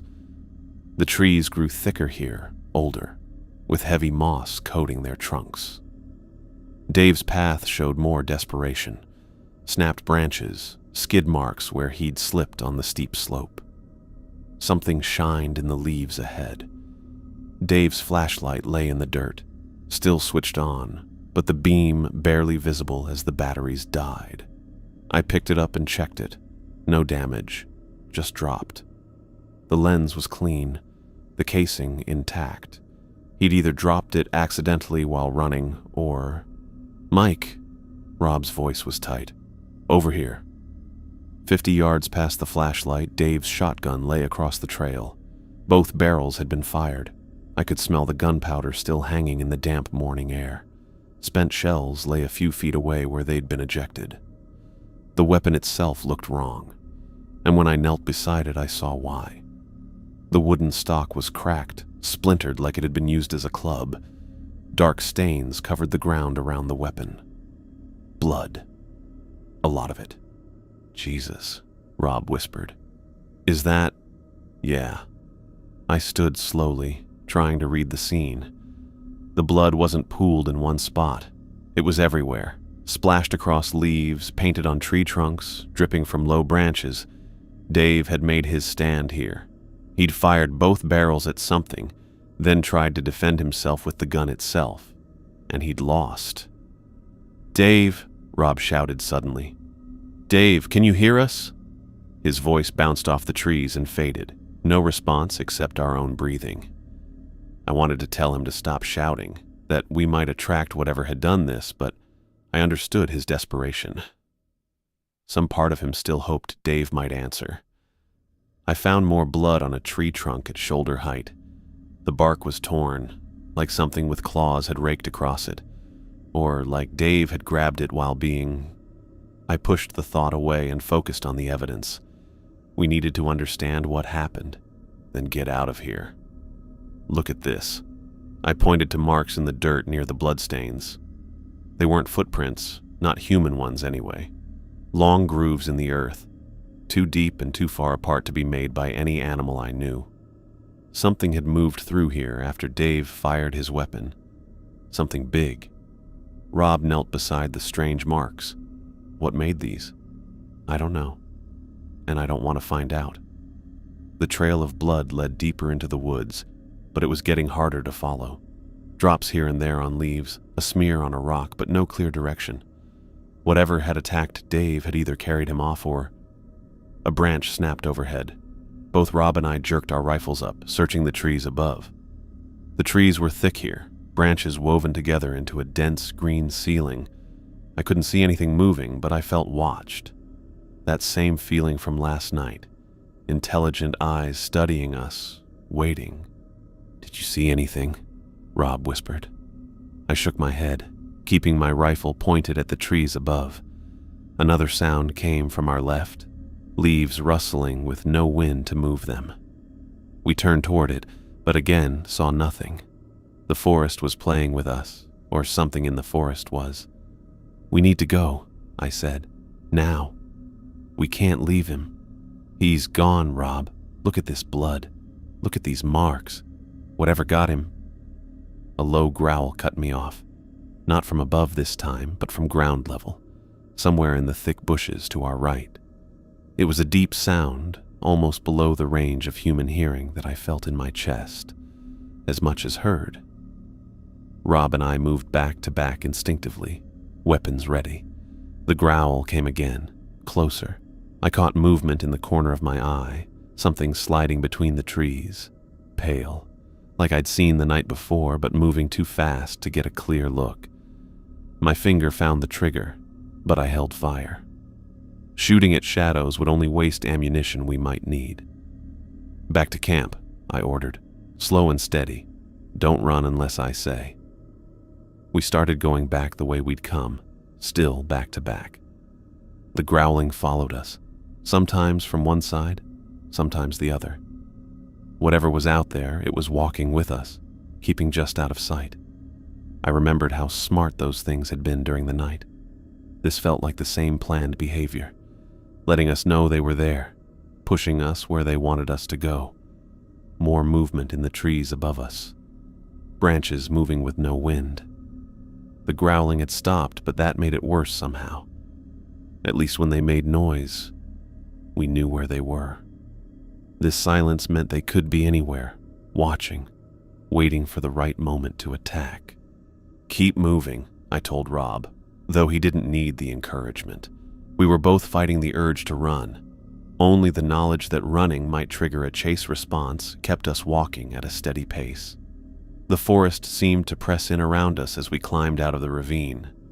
The trees that had seemed normal this morning now felt threatening, every shadow potentially hiding one of those creatures.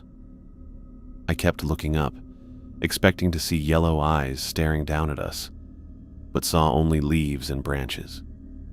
100 yards from camp, I heard it clearly, something moving through the overhead cover, keeping pace with us, not the wind, not birds, something heavy enough to bend thick branches, moving with purpose from tree to tree, following us, making sure we left.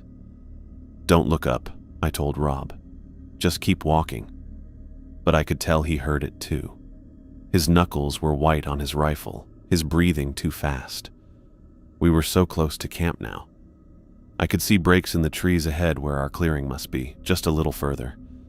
The thing in the trees moved faster, getting ahead of us. I heard it stop directly between us and camp. Waiting.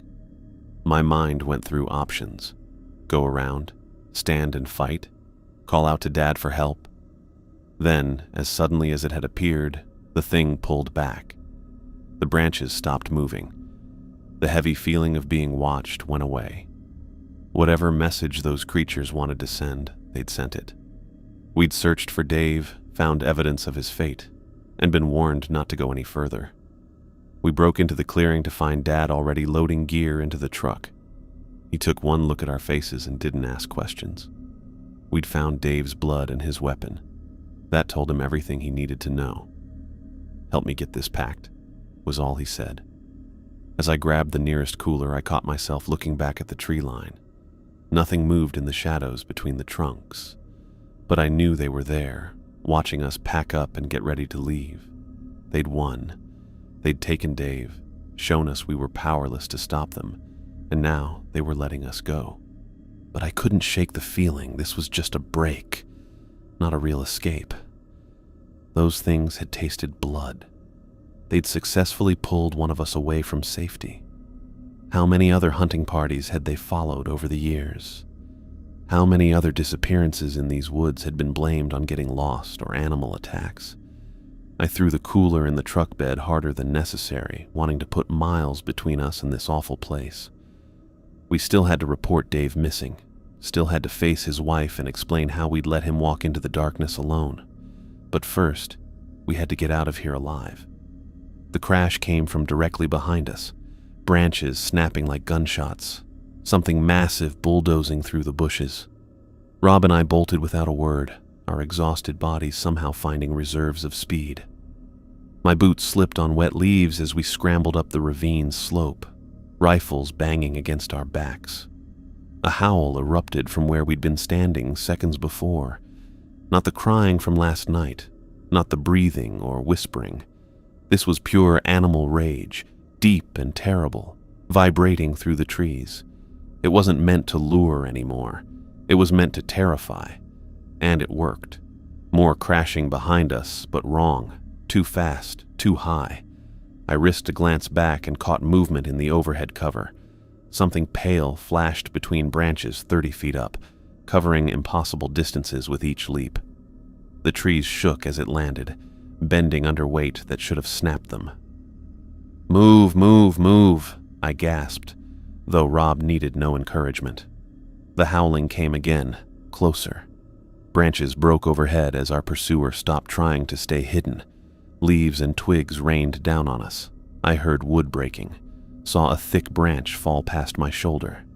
The thing wasn't just following, it was pushing us, controlling our path back to camp. My lungs burned. My legs felt like water. But the clearing appeared through the trees ahead, and I saw Dad throwing our tent into the truck bed, not even bothering to fold it properly. He looked up at the sound of our crashing approach and his face went white. "Start the truck!" I screamed. Dad didn't question it. He dropped the camp stove he'd been carrying and ran for the driver's door while Rob and I burst into the clearing. The howling followed us out of the tree line, so loud now it seemed to come from everywhere at once. I grabbed the nearest cooler and heaved it into the truck bed. Rob threw in sleeping bags, not caring that they were unrolled and muddy. Dad got the engine running. That beautiful rumble of the V8, the best sound I'd ever heard. But we still had gear scattered everywhere. "Leave it!" Dad shouted, but I was already grabbing my rifle case. No way was I leaving weapons for that thing to what? I didn't want to know. The howling stopped. The sudden silence hit worse than the noise. Rob froze with a backpack in his hands, both of us turning toward the tree line. Nothing moved between the trunks. No pale shapes, no glowing eyes, just shadows and silence. "Get in," I hissed. We threw the last few essential items, rifles, ammunition, my backpack with our IDs and cash, into the truck. I yanked open the passenger door as Rob dove into the back seat. Behind us, at the edge of the clearing where shadow met sunlight, something came out. It stood upright like a person, but wrong in every way. 7 feet tall at least, with arms and legs too long for its body, joints bending at angles that made my eyes water trying to process them. Its skin was the gray-white of something that had never seen sunlight, stretched tight over a frame that looked starved and powerful at the same time. The face. God. The face was the worst part, almost human in structure but stretched and twisted, like someone had grabbed a person's head and pulled. The mouth opened too wide, showing rows of teeth that belonged in a shark more than anything that walked on land. And the eyes, those same yellow eyes I'd glimpsed in the darkness, but somehow worse in daylight. Smart, cold, like it was enjoying this. It opened that terrible mouth and a child's voice came out. "Daddy, where are you, Daddy?" The exact same cry that had lured Dave away. But now I could see the throat working wrong. The mouth movements not matching the sounds, like a broken speaker playing a recording through a corpse. "Drive!" I slammed my door as Dad threw the truck in reverse. The creature took one step forward, then another, moving smoothly despite how thin it looked. Its head turned sideways, studying us with those yellow eyes as Dad spun the wheel and pointed us toward the dirt road out. He floored it. The truck jumped forward, tires spinning in the dirt before catching. I twisted in my seat to look back through the rear window. The creature stood exactly where it had come from, not chasing us, just watching. As we bounced over the first rut in the road, it raised one really long arm in what might have been a wave or a promise. The truck hit a pothole hard enough to slam my teeth together. Camping gear flew around the bed. The cooler I'd thrown in popped open, ice scattering across our left-behind supplies. Dad kept his foot down, taking the narrow road faster than was safe. Branches scraped the sides of the truck. Rob held on tight in the back, face pale and eyes wide. What was that thing? Rob's voice cracked. I couldn't answer. My hands shook as I checked my rifle was loaded, some primitive part of my brain insisting I needed a weapon even though we were driving away. In the mirror, I caught glimpses of the road behind us, empty, just trees and shadows. But I knew it was back there, watching us leave its territory, letting us go because it had already claimed what it wanted. Dad drove the winding road with practiced skill, even at dangerous speeds. None of us spoke for the first mile, then 2. The forest flashed past outside, looking deceptively normal in the morning light. Just trees and bushes and occasional glimpses of blue sky through the overhead cover. If you didn't know what lurked in the deeper parts, you'd think it was beautiful. "Slow down," I finally said when we hit a straight stretch. "It's not following." Dad eased off the accelerator but kept us moving fast. His knuckles were white on the steering wheel, jaw tight. In 40 years of hunting, he'd never run from anything. Until now. "Dave's really gone," Rob said. It wasn't a question. "Yeah." I couldn't manage more than that. We reached the intersection where our dirt road met a slightly better dirt road. Dad took the turn without slowing much, tires making noise. Our gear moved and crashed in the bed. I heard something glass break but didn't care. Material things could be replaced. Another mile, then 5, then 10. The roads gradually got better, from dirt to gravel to worn pavement. Trees gave way to occasional clearings, then distant farmland. Civilization coming back in stages, each mile putting more distance between us and that thing in the woods. "We have to report it," Dad said. His voice sounded raw. "Dave's missing. We have to tell someone. They won't believe us." Rob slumped in the back seat. "Would you believe us?" "We tell them the truth," I said. "Dave went missing during a hunting trip. We found blood in his weapon. Some kind of animal attack. That wasn't an animal. No. But that's what we say." Dad looked at me, and I saw understanding in his eyes. Nobody would believe what we'd actually seen. A creature that copied human voices to pull in prey, that moved through trees like gravity didn't matter. That looked like someone's bad dream of what humans might have turned into if we'd gone wrong somewhere. They'd think we were drunk or in shock or covering up some accident. "What about Dave's family?" Rob asked. That question sat heavy between us. How do you tell a wife her husband was taken by something that shouldn't exist? How do you explain to kids that daddy isn't coming home because he followed the sound of crying children into the dark? We tell them he died trying to help someone, I said finally. That he heard what he thought was a lost child and went to investigate. Animal attack, quick and painless. It was a lie, but a necessary one. The truth would only add horror to their grief. Let them think Dave died being the hero he'd tried to be, not as prey for something very old and evil. We drove for 2 more hours before reaching the nearest real town. By then, the adrenaline had worn off, leaving us exhausted and hollow. Dad pulled into a gas station, and we sat there for a moment, engine ticking as it cooled. Normal people went about normal business around us, pumping gas, buying coffee, living lives untouched by the knowledge of what existed in the deep woods. I'm never going back, Rob said quietly. Never. Dad nodded slowly. 20 years we hunted those woods. 20 years, and that thing was always out there. Maybe it wasn't, I said, though I didn't really believe it. Maybe something changed. Maybe we went too deep this time, crossed into territory we shouldn't have. But even as I said it, I remembered the intelligence in those yellow eyes, the patience, the calculated way it had broken Dave down and lured him away. That wasn't the behavior of something newly arrived. That was the confidence of a top predator in its territory. We need to find a phone, Dad said. Call the sheriff. Get search teams out there. I knew they wouldn't find anything. That creature, whatever it was, hadn't survived by leaving evidence.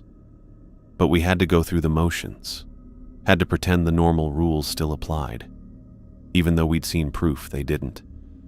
As I climbed out of the truck, my legs shaky and weak, I took one last look back the way we'd come. Mountains rose in the distance, dark with forest.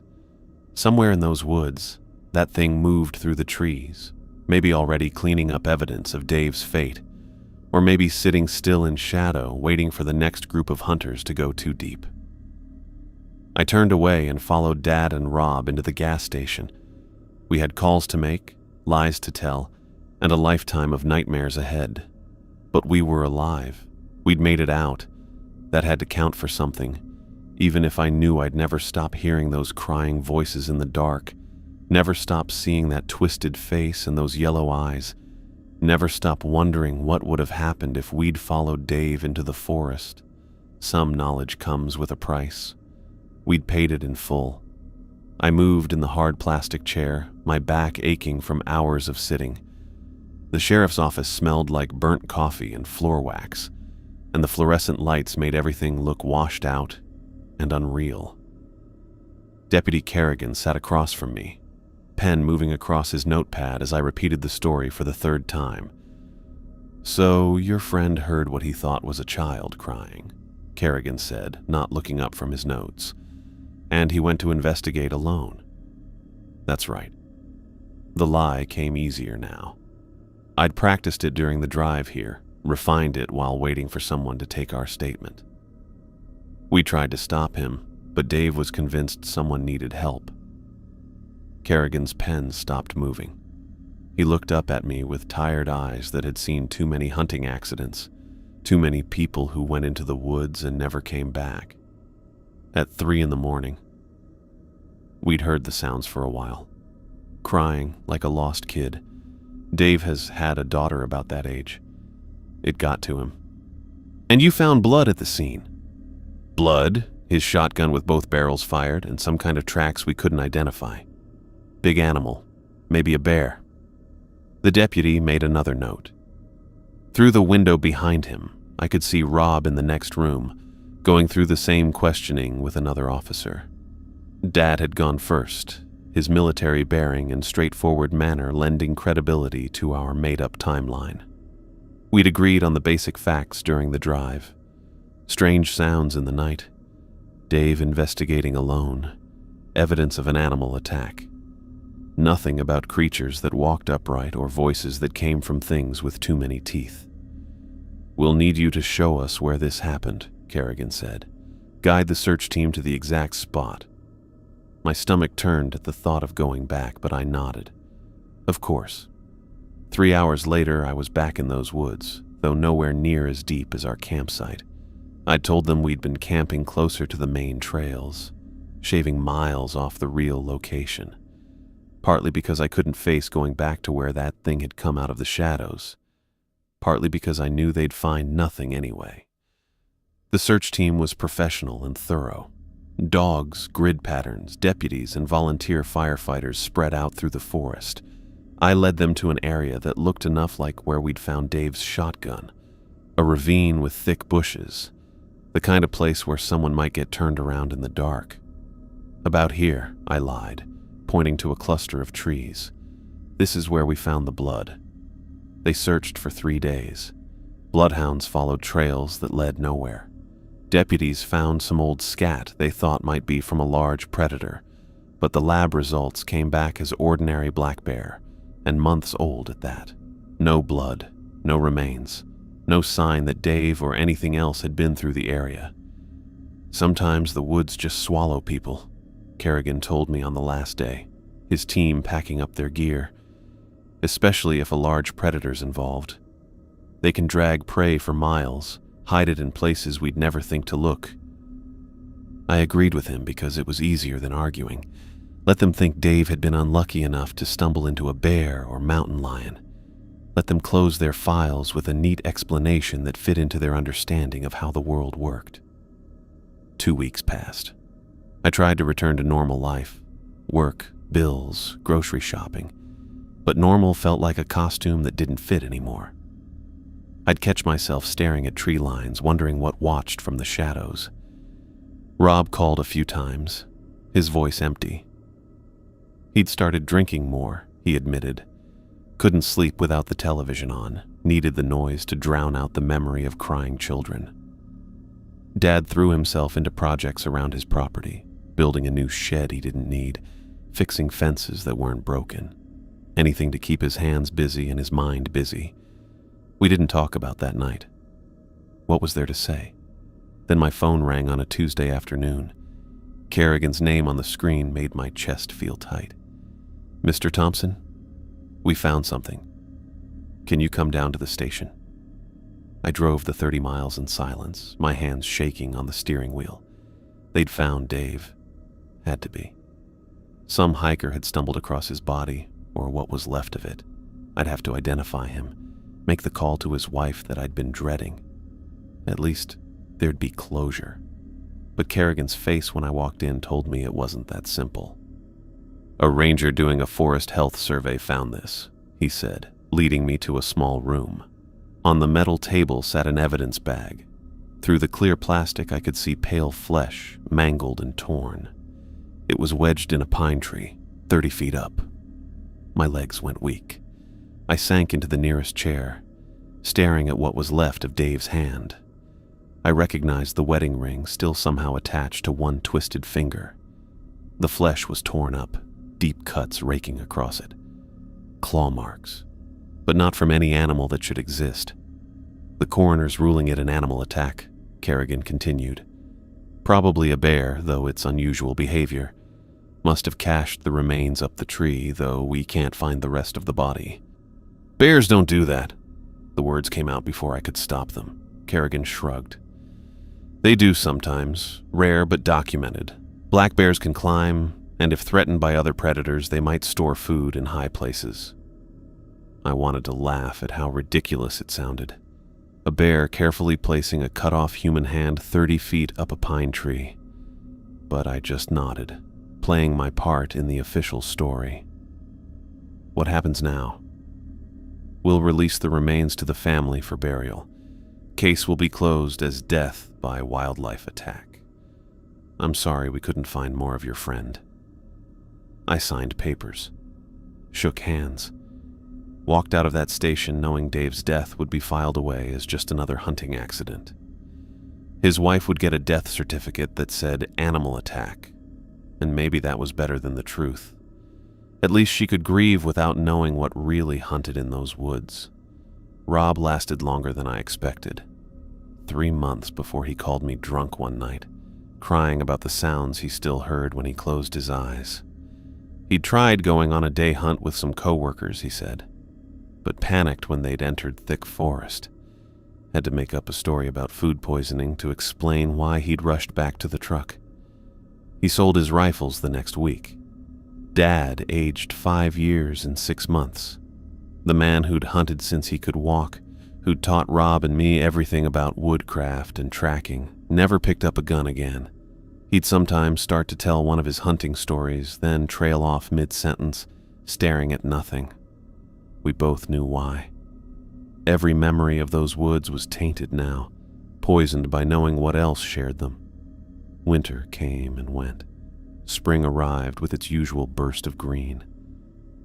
I'd drive past forests on my way to work and feel my skin crawl, wondering how many of them hid similar secrets. How many missing hikers and hunters over the years had heard crying children in the dark. How many had followed those sounds to whatever fate Dave had met. I thought about researching it once, looking up disappearances in those woods, checking old newspaper archives for similar stories. But my hand stopped over the keyboard, and I closed the laptop instead. Some things weren't worth knowing. I'd already paid the price for what I knew. The dreams were the worst part. Not nightmares exactly, but memories so vivid I'd wake thinking I was back at that campsite. The creature's face would appear in the darkness of my bedroom. Those yellow eyes, that stretched and twisted copy of human features. Sometimes I'd hear the crying, so clear and real that I'd have to turn on every light in the house to convince myself I was alone.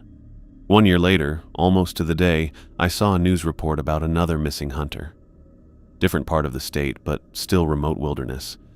The reporter mentioned unusual circumstances and strange sounds reported by the hunting party. But the official story was the same as always. Lost in the woods. Probable animal attack. Search called off after 5 days. I turned off the television and poured myself a drink, raised it in a silent toast to Dave, wherever he was. Then I double-checked my locks, closed my curtains, and tried not to think about what might be watching from the darkness outside. Some nights, when the wind was just right, I swore I could hear children crying in the distance,